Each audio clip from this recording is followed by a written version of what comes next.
പിതാവും പുത്രനും പരിശുദ്ധാത്മാവുമായ ത്രിയേക ദൈവത്തിന്റെ തിരുനാമത്തിന് എന്നേക്കും മഹത്വം ഉണ്ടായിരിക്കട്ടെ.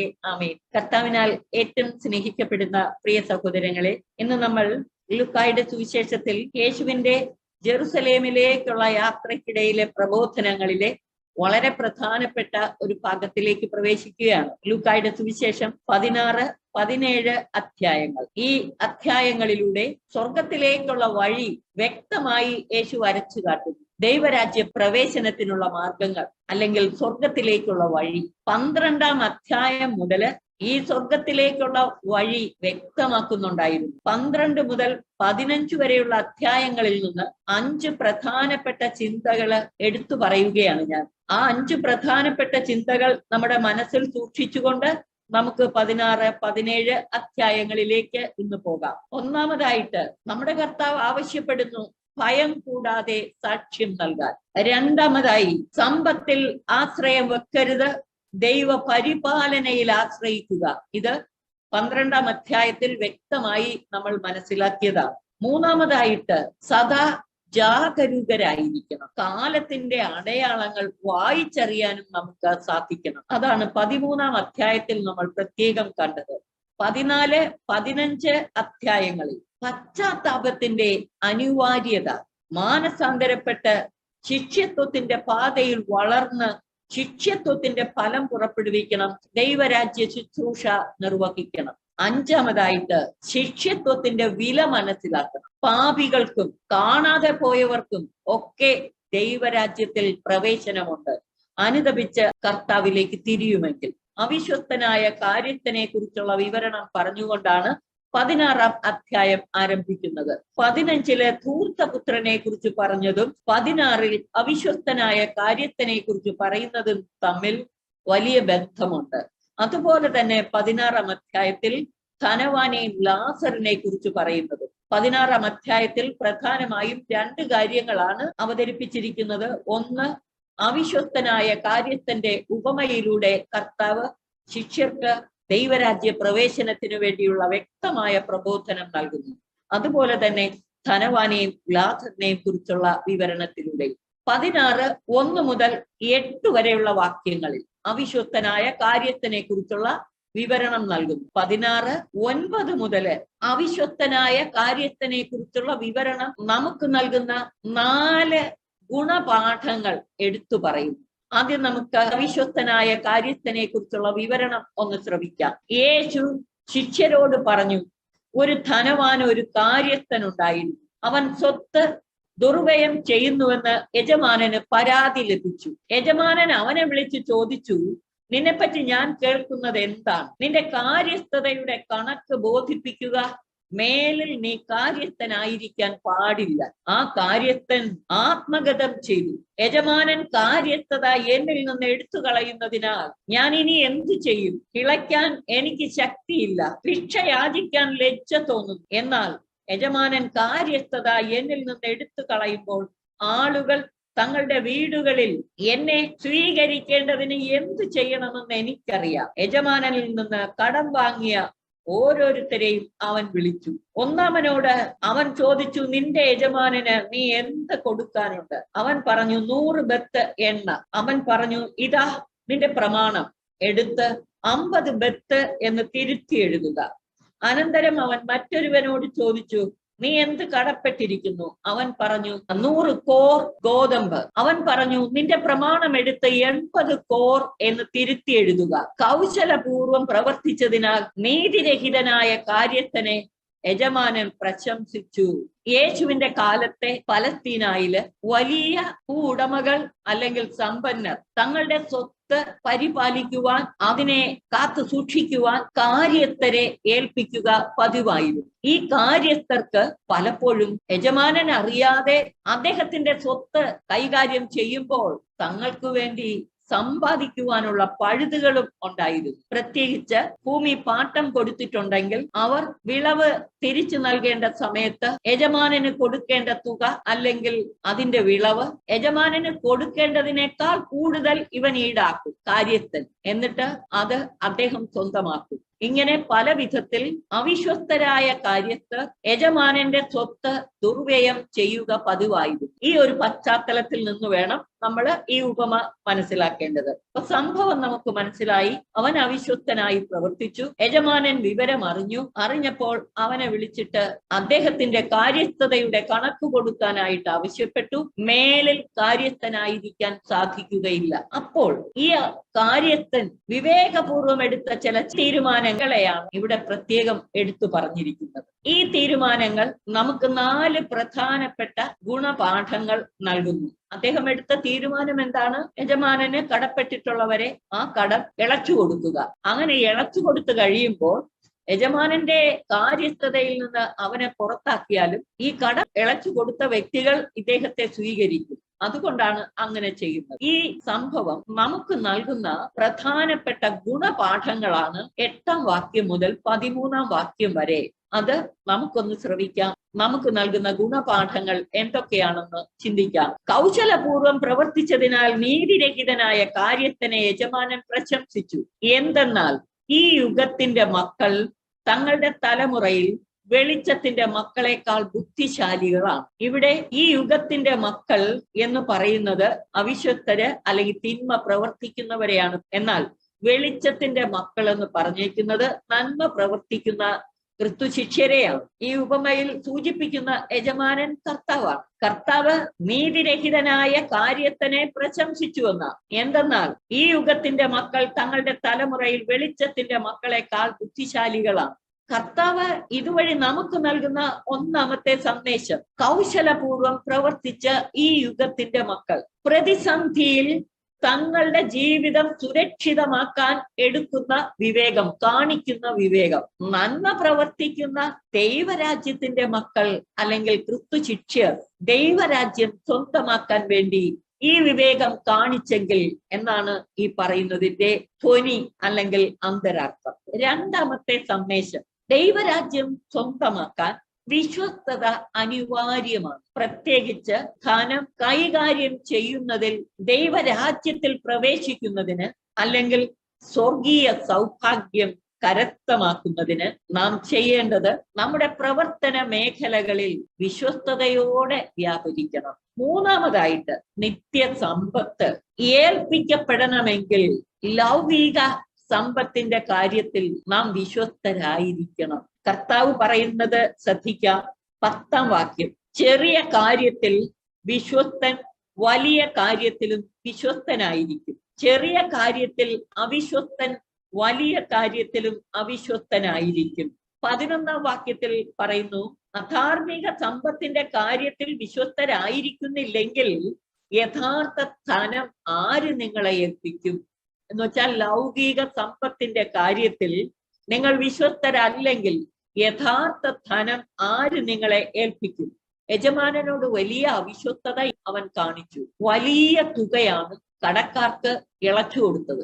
അതുവഴി അത്രയും നഷ്ടം യജമാനന് വരുത്തി വെച്ചു. അവൻ പലപ്പോഴും ഈ സമ്പത്തിന്റെ കാര്യത്തിൽ വിശ്വസ്തനല്ല എന്ന് പരാതി ലഭിച്ചതിനെ തുടർന്നാണ് അവനെ പിരിച്ചുവിടാൻ യജമാനൻ തീരുമാനമെടുത്തത്. മറ്റൊരുവന്റെ സമ്പത്തിൽ വിശ്വസ്തത കാണിച്ചില്ലെങ്കിൽ എങ്ങനെ സ്വർഗീയ നിക്ഷേപം നിങ്ങളെ ഏൽപ്പിക്കാൻ സാധിക്കും എന്നാണ് ചോദിക്കുന്നത്. 12-ാം വാക്യത്തിൽ, മറ്റൊരുവന്റെ കാര്യത്തിൽ നിങ്ങൾ വിശ്വസ്തരല്ലെങ്കിൽ നിങ്ങൾക്ക് സ്വന്തമായവ ആര് നിങ്ങൾക്ക് തരും? തുടർന്ന് 13-ാം വാക്യം, അത് ഒരു പ്രധാനപ്പെട്ട സന്ദേശം നമുക്ക് നൽകുന്നു. കർത്താവ് പറയുന്നു, ഒരു ഭൃത്യന് 2 യജമാനനെ സേവിക്കാൻ സാധിക്കുകയില്ല. ഇതാണ് ഈ അവിശ്വസ്തനായ കാര്യസ്ഥനെ കുറിച്ചുള്ള ഉപമ നമുക്ക് നൽകുന്ന 4-ാമത്തെ ഗുണപാഠം. ഒരു ഭൃത്യന് ഒരേ സമയം 2 യജമാനന്മാരെ സേവിക്കാൻ സാധിക്കുകയില്ല. ഒന്നുകിൽ ഒരുവനെ വെറുക്കും, മറ്റവനെ സ്നേഹിക്കും. ദൈവത്തെയും ധനത്തെയും ഒരുമിച്ച് സേവിക്കുവാൻ നിങ്ങൾക്ക് കഴിയുകയില്ല എന്ന് കർത്താവ് തീർത്തു പറയുകയാണ്. ഈ പറഞ്ഞ 4 ഗുണപാഠങ്ങളും നമ്മെ ഒരു പ്രധാനപ്പെട്ട കൺക്ലൂഷനിലേക്ക്, നിഗമനത്തിലേക്ക് നയിക്കും. അതായത് സമ്പത്തിൽ ആശ്രയം വെക്കരുത്. ദൈവത്തോടുള്ള സമ്പൂർണ്ണ വിശ്വസ്തത, ഇതാണ് അനിവാര്യം. ദൈവത്തോട് വിശ്വസ്തരെന്ന് പറഞ്ഞിട്ട് ധനത്തെയും ദൈവത്തെയും ഒരുപോലെ സ്നേഹിക്കാൻ പറ്റില്ല. ദൈവത്തോട് പരിപൂർണ വിശ്വസ്തരായിരിക്കണം. ദൈവത്തിന്റെ സ്ഥാനത്ത് ധനത്തെ, സമ്പത്തിനെ പ്രതിഷ്ഠിക്കാൻ പാടില്ല എന്ന വ്യക്തമായ സന്ദേശമാണ് നമുക്കിത് തരുന്നത്. നമ്മൾ ഈ പറഞ്ഞ 4 ഗുണപാഠങ്ങളും നമ്മളെ ഈ ഒരു നിഗമനത്തിലേക്ക് നയിക്കും. നിത്യ സൗഭാഗ്യം അഥവാ സ്വർഗീയ സൗഭാഗ്യം കാക്ഷിക്കുന്നവർ, ദൈവരാജ്യത്തിൽ പ്രവേശിക്കുവാൻ ആഗ്രഹിക്കുന്നവർ സമ്പത്തിൽ ആശ്രയം വെക്കരുത്. ദൈവത്തോട് പരിപൂർണ വിശ്വസ്തത. ദൈവരാജ്യത്തിന്റെ ശുശ്രൂഷയിൽ നമ്മൾ വിശ്വസ്തരായിരിക്കണം. ഈ ലോക വ്യാപാരങ്ങളിൽ നമ്മൾ ഇടപെടേണ്ടി വരും. പക്ഷെ അവിടെല്ലാം നമ്മുടെ പ്രധാന ലക്ഷ്യം എന്തായിരിക്കണം? ദൈവരാജ്യം. ഭൂമിയിൽ ദൈവരാജ്യം സംജാതമാക്കുവാൻ, നിത്യ സൗഭാഗ്യം ലക്ഷ്യം വെച്ചുകൊണ്ടായിരിക്കണം നമ്മുടെ എല്ലാ കർമ്മരംഗങ്ങളിലും നമ്മൾ വ്യാപരിക്കേണ്ടത് എന്ന വ്യക്തമായ സന്ദേശം ഇത് നമുക്ക് നൽകുന്നു. ലൗകിക ജീവിതം ഭദ്രമാക്കാൻ ശ്രമിക്കുന്ന ക്രിസ്തുശിഷ്യർ ലൗകിക ജീവിതം ഭദ്രമാക്കാൻ എടുക്കുന്ന പരിശ്രമം, അതിനുവേണ്ടിയുള്ള അധ്വാനമെങ്കിലും സ്വർഗരാജ്യം കരസ്ഥമാക്കാൻ വേണ്ടി എടുത്തിരുന്നെങ്കിൽ, ഈ ലോക ജീവിതം സുരക്ഷിതമാക്കാൻ വേണ്ടി നമ്മൾ എടുക്കുന്ന അധ്വാനം ദൈവരാജ്യം സ്വന്തമാക്കാൻ, സ്വർഗീയ സൗഭാഗ്യം കരസ്ഥമാക്കാൻ വേണ്ടി നമ്മൾ കാണിക്കുന്നുണ്ടോ? ഇല്ല എന്നുള്ളതൊരു സത്യമല്ലേ? 14 മുതലുള്ള വാക്യങ്ങളിൽ വീണ്ടും കർത്താവ് ചില പ്രധാനപ്പെട്ട സന്ദേശം നമുക്ക് നൽകുന്നു. പണക്കൊതിയരായ ഫരിസയർ ഇതെല്ലാം കേട്ടപ്പോൾ യേശുവിനെ പുച്ഛിച്ചു. അവൻ അവരോട് പറഞ്ഞു, മനുഷ്യരുടെ മുമ്പിൽ നിങ്ങൾ നിങ്ങളെ തന്നെ നീതീകരിക്കുന്നു. അവരുടെ വിചാരങ്ങൾ മനസ്സിലാക്കിയ കർത്താവ് അവരോട് പറയുകയാണ്, മനുഷ്യരുടെ മുമ്പിൽ നിങ്ങൾ നിങ്ങളെ തന്നെ നീതീകരിക്കുന്നു, എന്നാൽ ദൈവം നിങ്ങളുടെ ഹൃദയങ്ങളെ അറിയുന്നു. മനുഷ്യർക്ക് ഉത്കൃഷ്ടമായത് ദൈവ ദൃഷ്ടിയിൽ നികൃഷ്ടമാണ്. നിയമവും പ്രവാചകന്മാരും യോഹന്നാൻ വരെ ആയിരുന്നു. അതിനുശേഷം ദൈവരാജ്യത്തിന്റെ സുവിശേഷം പ്രസംഗിക്കപ്പെടുന്നു. എല്ലാവരും ബലം പ്രയോഗിച്ച് അതിൽ പ്രവേശിക്കുന്നു. നിയമത്തിലെ ഒരു പുള്ളിയെങ്കിലും അസാധുവാക്കുന്നതിനേക്കാൾ എളുപ്പം ആകാശവും ഭൂമിയും അപ്രത്യക്ഷമാകുന്നതാണ്. അപ്പൊ യേശു നിയമവും പ്രവാചകന്മാരും ഇല്ലാതാക്കുകയല്ല, മറിച്ച് അതിന്റെ പൂർത്തീകരണത്തെ കുറിച്ചാണ് പറയുന്നത്.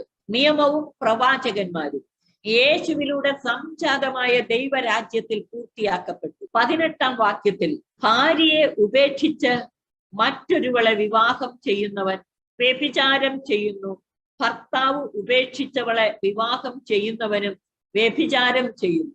യഥാർത്ഥത്തിൽ ഇത് കുടുംബ ജീവിതത്തിന്റെ ഭദ്രതയ്ക്കു വേണ്ടി പറയുന്ന ഒരു കാര്യമാണ്. 19 മുതലുള്ള വാക്യങ്ങൾ, ധനവാനും ലാസറും. 15-ാം അധ്യായത്തിലെ ധൂർത്തപുത്രന്റെ ഉപമയും 16-ാം അധ്യായത്തിലെ അവിശ്വസ്തനായ കാര്യസ്ഥന്റെ ഉപമയും അതിനോട് ചേർത്ത് ഈ ധനവാന്റെയും ലാസറിന്റെയും ഉപമ നമ്മൾ മനസ്സിലാക്കണം. വചനം നമുക്ക് ശ്രവിക്കാം. ഒരു ധനവാൻ ഉണ്ടായിരുന്നു. അവൻ ചുമന്ന പട്ടും മൃദുല വസ്ത്രങ്ങളും ധരിക്കുകയും എന്നും സുഭിക്ഷമായി ഭക്ഷിച്ചാനന്ദിക്കുകയും ചെയ്തിരുന്നു. ആർഭാട ജീവിതം നയിച്ച ഒരു ധനികനെ കുറിച്ചാണ് പറയുന്നത്. അവന്റെ പടിവാതിൽക്കൽ ലാസർ എന്നൊരു ദരിദ്രൻ കിടന്നിരുന്നു. അവന്റെ ശരീരം വ്രണങ്ങൾ കൊണ്ട് നിറഞ്ഞിരുന്നു. ധനവാന്റെ മേശയിൽ നിന്ന് വീണിരുന്നവ കൊണ്ട് വിശപ്പടക്കാൻ അവൻ ആഗ്രഹിച്ചു. നായ്ക്കൾ വന്ന് അവന്റെ വ്രണങ്ങൾ നക്കിയിരുന്നു. പക്ഷെ അവൻ ഒരു നേരത്തെ ഭക്ഷണം ഇവൻ കൊടുത്തിരുന്നില്ല. ഈ ധനവാൻ അവന്റെ മേശയിൽ നിന്ന് വീഴുന്ന അപ്പക്കഷ്ണങ്ങളെങ്കിലും കഴിക്കാൻ ആഗ്രഹിച്ചു. പക്ഷെ കിട്ടിക്കാണില്ല, കാരണം നായ്ക്കൾ തിന്നു കാണും. ഈ ധനവാൻ തന്റെ സ്വത്തിൽ, തന്റെ സമ്പത്തിൽ ഒരൽപ്പം പോലും ആവശ്യത്തിലിരിക്കുന്ന ഈ ദരിദ്രനുമായി പങ്കുവച്ചില്ല എന്നതാണ് ധനവാന്റെ പാപം. 22-ാം വാക്യം, ആ ദരിദ്രൻ മരിച്ചു. ദൈവദൂതന്മാർ അവനെ അബ്രഹാത്തിന്റെ മടിയിലേക്ക് സംവഹിച്ചു. ആ ധനികനും മരിച്ചടക്കപ്പെട്ടു. അവൻ നരകത്തിൽ പീഡിപ്പിക്കപ്പെടുമ്പോൾ കണ്ണുകൾ ഉയർത്തി നോക്കി ദൂരെ അബ്രഹാത്തെയും അവന്റെ മടിയിൽ ലാസറിനെയും കണ്ടു. ധനവാന്റെ പാപം, ഒന്ന്, സമ്പത്ത് ആർഭാടമായി അവൻ ചെലവഴിച്ചു ജീവിച്ചു. 2, അവൻ പങ്കുവച്ചില്ല, ആവശ്യത്തിൽ ഇരിക്കുന്നവനുമായിട്ട് പങ്കുവച്ചില്ല.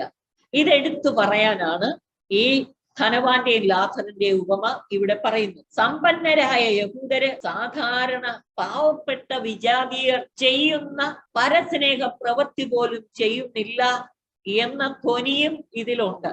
നായ്ക്കള് അവന്റെ മുറിവ് നക്കി വൃത്തിയാക്കുന്നത് കുഷ്ഠരോഗിക്ക് വലിയ ആശ്വാസമായിരുന്നത്. യഹൂദർ നായ്ക്കളെ പോലെ കരുതുന്ന വിജാതീയരുടെ ഔദാര്യമോ കാരുണ്യ പ്രവൃത്തിയോ പോലും ഈ യഹൂദർ ചെയ്യുന്നില്ല എന്നതാണ്. ആർഭാട ജീവിതം ഒഴിവാക്കിക്കൊണ്ട് ദരിദ്രരുമായി ആവശ്യത്തിലിരിക്കുന്നവരുമായി പങ്കുവെക്കണമെന്ന സന്ദേശമാണ് ധനവാനും ലാസറിനെയും കുറിച്ചുള്ള ഉപമ പറയുന്നത്. ധനവാൻ ദൈവദൂതരോട് പറഞ്ഞത് അബ്രഹാത്തിന്റെ മടിയിലിരിക്കുന്ന ലാസറിന്റെ വിരലുകൊണ്ട് ഒരു തുള്ളി വെള്ളം തൊട്ട് എന്റെ നാവൊന്ന് നനയ്ക്കാൻ കനിയണമെന്ന്. തന്റെ വിരൽ തുമ്പ് വെള്ളത്തിൽ മുക്കി എന്റെ നാവ് തണുപ്പിക്കാനായി ലാസറിനെ അയക്കണമേ. പിതാവായ അബ്രഹാത്തോട് അപേക്ഷിക്കുകയാണ്, എന്നിൽ കനിയണമേ. പക്ഷെ അബ്രഹാം പറഞ്ഞു, മകനെ, നീ ഓർമ്മിക്കുക, നിനക്ക് ജീവിതകാലത്ത് എല്ലാ സുഖ സൗകര്യങ്ങളും ലഭിച്ചിരുന്നു, ലാസറിനോ കഷ്ടതകളും. ഇപ്പോൾ അവൻ ഇവിടെ ആനന്ദിക്കുകയും നീ വേദന അനുഭവിക്കുകയും ചെയ്യുന്നു. കൂടാതെ ഞങ്ങൾക്കും നിങ്ങൾക്കും മധ്യേ വലിയൊരു ഗർത്തവും സ്ഥാപിക്കപ്പെട്ടിരിക്കുന്നു. ഇവിടെ നിന്ന് നിങ്ങളുടെ അടുത്തേക്കോ അവിടെ നിന്ന് ഞങ്ങളുടെ അടുത്തേക്കോ വരാൻ ആഗ്രഹിക്കുന്നവർക്ക് അത് സാധിക്കുകയില്ല. അപ്പോൾ അവൻ പറഞ്ഞു, പിതാവേ, അങ്ങനെയെങ്കിൽ ലാസറിനെ എന്റെ പിതൃഭവനത്തിലേക്ക് അയക്കണമേ എന്ന് ഞാൻ അപേക്ഷിക്കുന്നു. എനിക്ക് 5 സഹോദരന്മാരുണ്ട്. അവരും പീഡകളുടെ ഈ സ്ഥലത്ത് വരാതിരിക്കേണ്ടതിന് അവൻ അവർക്ക് സാക്ഷ്യം നൽകട്ടെ. അപ്പോൾ അബ്രഹാം പറഞ്ഞു, അവർക്ക് മോശയും പ്രവാചകന്മാരും ഉണ്ടല്ലോ, അവരുടെ വാക്കുകൾ കേൾക്കട്ടെ. എന്ന് വെച്ചാൽ അവർക്ക് വിശുദ്ധ ലിഖിതങ്ങളുണ്ട്, അതനുസരിച്ച് അവർ ജീവിക്കട്ടെ. ധനവാൻ പറഞ്ഞു, പിതാവായ അബ്രഹാമേ, അങ്ങനെയല്ല. മരിച്ചവരിൽ ഒരുവൻ ചെന്ന് പറഞ്ഞാൽ അവർ അനുദപിക്കും. അബ്രഹാം അവനോട് പറഞ്ഞു, മോശയും പ്രവാചകന്മാരും പറയുന്നത് അവർ കേൾക്കുന്നില്ലെങ്കിൽ മരിച്ചവരിൽ നിന്ന് ഒരുവൻ ഉയർത്താലും അവർക്ക് ബോധ്യമാവുകയില്ല. വിശുദ്ധ ലിഖിതങ്ങൾ അനുസരിച്ച് ജീവിക്കുമോ? നിങ്ങൾ സ്വർഗരാജ്യം അവകാശമാക്കും. വചനം അനുസരിക്കുന്നില്ലയോ? സ്വർഗരാജ്യം അവകാശമാക്കാൻ പറ്റില്ല. നമുക്ക് 17-ാം അധ്യായത്തിലേക്ക് പോകാം. 17-ാം അധ്യായത്തിൽ 3 പ്രധാനപ്പെട്ട കാര്യങ്ങളുണ്ട്. 1 മുതൽ 11 വരെയുള്ള വാക്യങ്ങളിൽ യേശു ശിഷ്യർക്ക് നൽകുന്ന ഉപദേശങ്ങൾ. തുടർന്ന് 10 കുഷ്ഠരോഗികളെ സുഖപ്പെടുത്തുന്ന സംഭവം പറയുന്നു. മനുഷ്യപുത്രന്റെ ആഗമനത്തെ കുറിച്ചും. ഈ 3 കാര്യങ്ങളാണ് 17-ാം അധ്യായത്തിൽ പറയുന്നത്. ആദ്യം ശിഷ്യർക്ക് നൽകുന്ന ഉപദേശങ്ങളിൽ പ്രധാനപ്പെട്ട ചിന്തകൾ നമുക്ക് മനസ്സിൽ സംഗ്രഹിക്കാം. അവൻ ശിഷ്യരോട് പറഞ്ഞു, ദുഷ്പ്രേരണകൾ ഉണ്ടാകാതിരിക്കുക അസാധ്യം, എന്നാൽ ആരു മൂലം അവ ഉണ്ടാകുന്നുവോ അവന് ദുരിതം. ദൈവരാജ്യ പ്രവേശനത്തിന് ക്രിസ്തുശിഷ്യർ ശ്രദ്ധിക്കേണ്ട ഒരു പ്രധാനപ്പെട്ട കാര്യമാണ് ദുഷ്പ്രേരണകൾ നൽകരുത്. ഈ ചെറിയവനിൽ ഒരുവന് ദുഷ്പ്രേരണ നൽകുന്നതിനേക്കാൾ നല്ലത് കഴുത്തിൽ തിരുകല്ല് കെട്ടി കടലിൽ എറിയപ്പെടുന്നതാണ്. കഴുത്തിൽ തിരുകല്ല് കെട്ടി കടലിൽ എറിയപ്പെടുക വളരെ ദുഷ്കരമായ ഒരു കാര്യമാണ്. പക്ഷേ ദുർമാതൃക നൽകുന്നതിനേക്കാൾ നല്ലത് അതാണ്. ഇതിന്റെ അർത്ഥം എന്താണ്? ദുർമാതൃക നൽകരുത്. എത്ര ദുഷ്കരമായാലും നമ്മുടെ ബലഹീനതകളെ ജയിക്കണം. ക്രിസ്തു ശിഷ്യർ മാതൃകാ ജീവിതം നയിക്കണം, നന്മ പ്രവർത്തിക്കുന്നവരാകണം, മറ്റുള്ളവർക്ക് ദുർമാതൃക നൽകരുത്. അതിന് എത്ര ബുദ്ധിമുട്ടേണ്ടി വന്നാലും പരിശ്രമിക്കുക തന്നെ വേണം. 3 മുതലുള്ള വാക്യങ്ങൾ, നിങ്ങൾ ശ്രദ്ധയുള്ളവരായിരിക്കുവിൻ. നിന്റെ സഹോദരൻ തെറ്റു ചെയ്താൽ അവനെ ശാസിക്കുക, പശ്ചാത്തപിച്ചാൽ അവനോട് ക്ഷമിക്കുക. 2-ാമത്തെ കാര്യം, വ്യവസ്ഥകളില്ലാതെ പരിധിയില്ലാതെ ക്ഷമിക്കണമെന്നാണ് 3-4 വാക്യങ്ങളിൽ പറയുന്നത്. ദിവസത്തിൽ 7 പ്രാവശ്യം അവൻ നിനക്കെതിരെ പാപം ചെയ്യുകയും 7 പ്രാവശ്യവും തിരിച്ചു വന്ന് ഞാൻ പശ്ചാത്തപിക്കുന്നു എന്ന് പറയുകയും ചെയ്താൽ നീ അവനോട് ക്ഷമിക്കണം. 3-ാമതായി പറയുന്നത്, കർത്താവിനോട് അപ്പത്തോരന്മാർ വന്ന് അപേക്ഷിച്ചു, ഞങ്ങളുടെ വിശ്വാസം വർദ്ധിപ്പിക്കണമേ. ദൈവരാജ്യത്തിൽ പ്രവേശനത്തിന് ആഴമായ വിശ്വാസം വേണം. കർത്താവ് അവരോട് പറഞ്ഞു, നിങ്ങൾക്കൊരു കടുകുമണിയോളം വിശ്വാസമുണ്ടെങ്കിൽ ഈ സിക്കമിൻ വൃക്ഷത്തോട് ചുവടെ ഇളകി കടലിൽ ചെന്ന് വേരുറയ്ക്കുക എന്ന് പറഞ്ഞാൽ അത് നിങ്ങളെ അനുസരിക്കും. അതിന്റെ അർത്ഥം, നിങ്ങൾക്ക് വിശ്വാസമുണ്ടെങ്കിൽ തീർച്ചയായിട്ടും വിശ്വസിക്കുന്നവ സംഭവിക്കും. അതാണ് 3-ാമതായിട്ട് 17-ാം അധ്യായത്തിൽ പറയുന്ന കാര്യം. 4-ാമത് പറയുന്ന കാര്യം 17-ാം അധ്യായം 7 മുതൽ 10 വരെയുള്ള വാക്യങ്ങളിൽ, നിങ്ങൾക്ക് ഒരു ഭൃത്യൻ ഉണ്ടെന്ന് വെക്കുക. ആ ഭൃത്യൻ ഉഴുകുകയോ ആടുമേയ്ക്കുകയോ ചെയ്തിട്ട് വയലിൽ നിന്ന് തിരിച്ചു വരുമ്പോൾ അവനോട് നീ ഉടനെ വന്ന് ഭക്ഷണത്തിനിരിക്കുക എന്ന് നിങ്ങളിൽ ആരെങ്കിലും പറയുമോ? എനിക്ക് ഭക്ഷണം തയ്യാറാക്കുക, ഞാൻ ഭക്ഷിക്കുകയും പാനം ചെയ്യുകയും ചെയ്യുന്നത് വരെ അരമുറുക്കി എന്നെ പരിചരിക്കുക.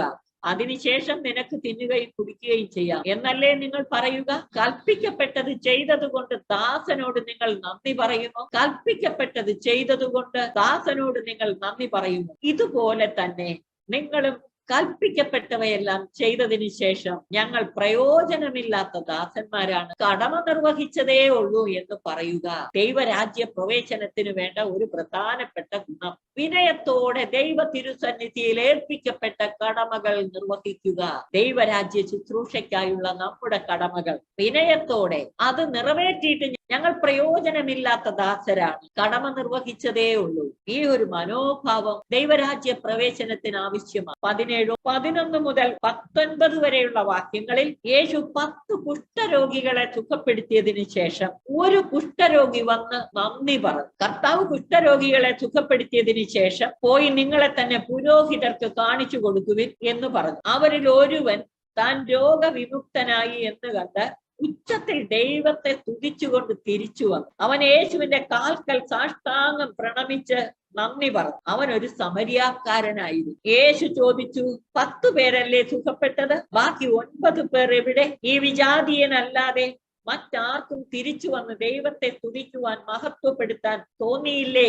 യേശു അവനോട് പറഞ്ഞു, എഴുന്നേറ്റ് പൊയ്ക്കൊള്ളുക, നിന്റെ വിശ്വാസം നിന്നെ രക്ഷിച്ചിരിക്കും. അപ്പോൾ 5ാമതൊരു പ്രധാനപ്പെട്ട കാര്യം, അതായത് ദൈവം ചെയ്യുന്ന നന്മകൾക്ക് നന്ദിയുള്ളവരായിരിക്കണം. അപ്പൊ നമ്മൾ 17ാം അധ്യായത്തില് കടമ നിർവഹിച്ചതേ ഉള്ളൂ, ഞങ്ങൾ പ്രയോജനമില്ലാത്ത ദാസരാണെന്ന മനോഭാവം. എന്നാൽ ദൈവം നമുക്ക് ചെയ്തു തരുന്ന നന്മകൾക്കോ നന്ദിയുള്ളവരാകുക.